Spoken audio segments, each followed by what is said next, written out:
बिस्मिल्लाहिर्रहमानिर्रहीम। अस्सलाम वालेकुम, वेलकम एवरीवन। एनालिटिकल रीजनिंग के इस लेक्चर सीरीज़ में हम एक और क्वेश्चन को डिस्कस करने जा रहे हैं जो पास्ट एग्ज़ाम में रिपीट हुआ है, और उसको हम उसके सॉल्यूशन के साथ भी डिस्कस करेंगे ताकि आपको मज़ीद क्लियर हो कि हम एनालिटिकल रीजनिंग के क्वेश्चंस को किस तरह से सॉल्व कर सकते हैं।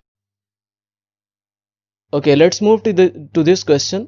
जब भी कोई क्वेश्चन गिवन होता है तो उसके दो पार्ट्स होते हैं। एक पार्ट उसका इंट्रोडक्शन होता है और कुछ हिस्सा जो है उसमें कंडीशंस या रूल्स बताए होते हैं। आमतौर पे ये इंट्रोडक्शन वाला पार्ट अलग होता है, रूल्स वाला हिस्सा नेक्स्ट लाइन से शुरू होता है, लेकिन ये कभी कभी जो है वो एक ही पैराग्राफ में भी दिया हुआ हो सकता है।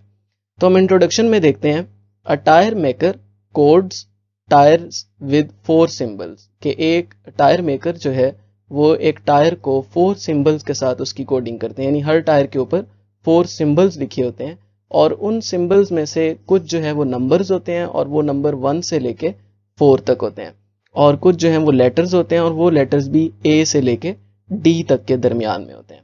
अब ये उसकी कंडीशंस हैं। अगर हम पहली कंडीशन देखें तो यहाँ लिखा हुआ है each code has 2 numbers and 2 letters, यानी 2 नंबर होंगे और 2 लेटर्स होंगे हर कोड के अंदर। टोटल 4 थे तो उनमें से 2 नंबर होंगे और 2 जो है वो लेटर्स होंगे। ये पहली कंडीशन हो गई।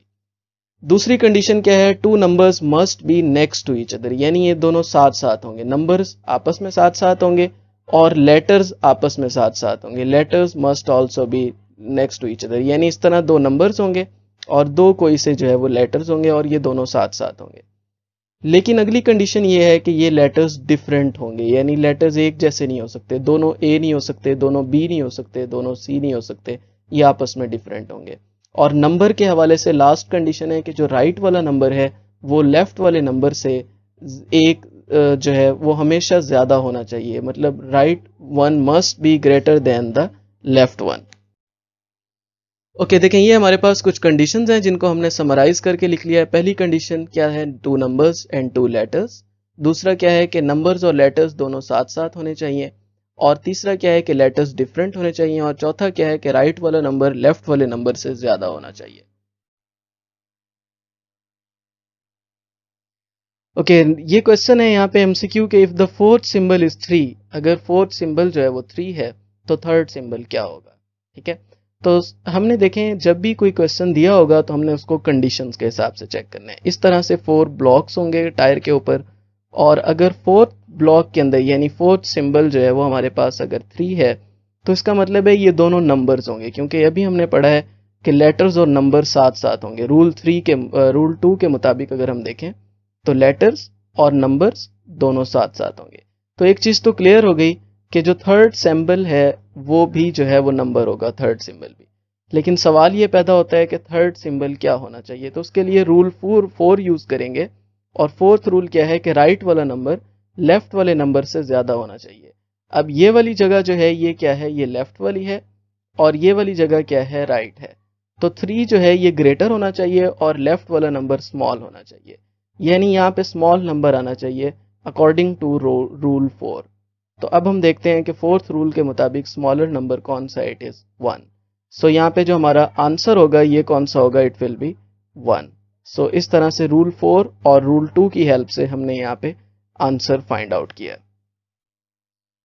ओके, नेक्स्ट देखें, if the letter A occurs what must also be true, अगर लेटर ए जो है ये आ जाए तो फिर क्या ट्रू होना चाहिए। अब हमें उसकी पोजीशन वगैरह कुछ नहीं बताई हुई, लेकिन एक चीज हमें क्लियर होनी चाहिए कि लेटर्स जो हैं ये रूल 3 के मुताबिक अगर हम देखें, हम वैसे बारी बारी सारे रूल चेक कर सकते हैं, लेकिन यहाँ पे जो हमारे लिए हेल्पफुल होगा वो रूल 3 होगा। और थर्ड रूल क्या है कि अगर लेटर कोई भी अकर हो तो वो दोनों डिफरेंट होने चाहिए। इसका मतलब है उसके अलावा जो लेटर होगा वो बी से लेकर सी डी तक होना चाहिए। Other letter should be from B to D. इसका मतलब है इसके लिए जो हमारे पास एग्जैक्ट कंडीशन बनती है वो ये बनेगी जो सबको फॉलो कर रही होगी, यानी ए एक दफा ही अकर होना चाहिए। इस तरह बी भी अकर हो सकता है, सी भी हो सकता है, डी भी हो सकता है, लेकिन इट डजंट के सिर्फ डी ही होगा या बी ही होगा या सी होगा। सिर्फ ए एक बार होना चाहिए, उसके अलावा कोई भी लेटर जो है वो अकर हो सकता है। Okay, this question is if 2 is the first symbol, then what could be in other 3 positions? यानी अगर पहले सिंबल में जो है वो 2 आ रहा है तो बाकी पोजीशंस में क्या होना चाहिए, तो हम फर्स्ट सिंबल में 2 लिख देते हैं। अब अगर पहला 2 है तो दूसरा भी क्या होना चाहिए, नंबर्स होने चाहिए, क्योंकि ये सेकंड रूल के मुताबिक नंबर्स और लेटर्स जो हैं ये दोनों एक साथ होने चाहिए। तो दो पहले नंबर्स होंगे और अगले दो क्या होंगे, लेटर्स होंगे। तो लेटर्स तो सी और डी में से कोई भी हो सकता है, लेकिन उसने कहा है कि कौन सा नहीं हो सकता। इसका मतलब है ये देखें, अब हम इसके लिए फोर्थ रूल, लास्ट रूल की हेल्प लेंगे। और लास्ट रूल क्या है कि इसके मुताबिक अगर हम देखें तो लास्ट रूल के मुताबिक अगर ये नंबर देखें ये लेफ्ट वाला बनता है और ये वाला नंबर जो है वो कौन सा बनता है, राइट वाला। और हमें पता है कि जो राइट वाला नंबर है वो ग्रेटर होना चाहिए और लेफ्ट वाला नंबर जो है वो स्मॉलर होना चाहिए अकॉर्डिंग टू रूल 4। तो इसका मतलब है यहाँ पे कोई ना कोई ग्रेटर नंबर आएगा, 3 भी आ सकता है, 4 भी आ सकता है, लेकिन स्मॉलर नहीं होना चाहिए क्योंकि कंडीशन उसने दी है कि ये ग्रेटर होना चाहिए। तो इसका मतलब है कि ये 1 नहीं आ सकता, सो हम इसे क्रॉस कर देंगे कि it could not be in these 3 positions। Okay जी, thank you so much. I hope so यहाँ तक आपको सब क्लियर हो गया होगा। अगर आपको यहाँ तक कोई भी कन्फ्यूजन हो या कोई चीज़ समझ ना आई हो तो आप कमेंट्स में पूछ सकते हैं, लेकिन उससे पहले अगर आपको ये वीडियो पसंद आई हो तो आप इस चैनल को सब्सक्राइब कर दें और बेल आइकन को ज़रूर क्लिक करें, क्योंकि आपकी सपोर्ट के साथ साथ हम फर्दर फ्यूचर में बहुत सारे ऐसे क्वालिटी लेक्चर्स बनाएंगे जो आपके लिए बहुत ज़्यादा हेल्पफुल होंगे। Thank you so much for your support and we will let you know in the next lecture. Allah Hafiz.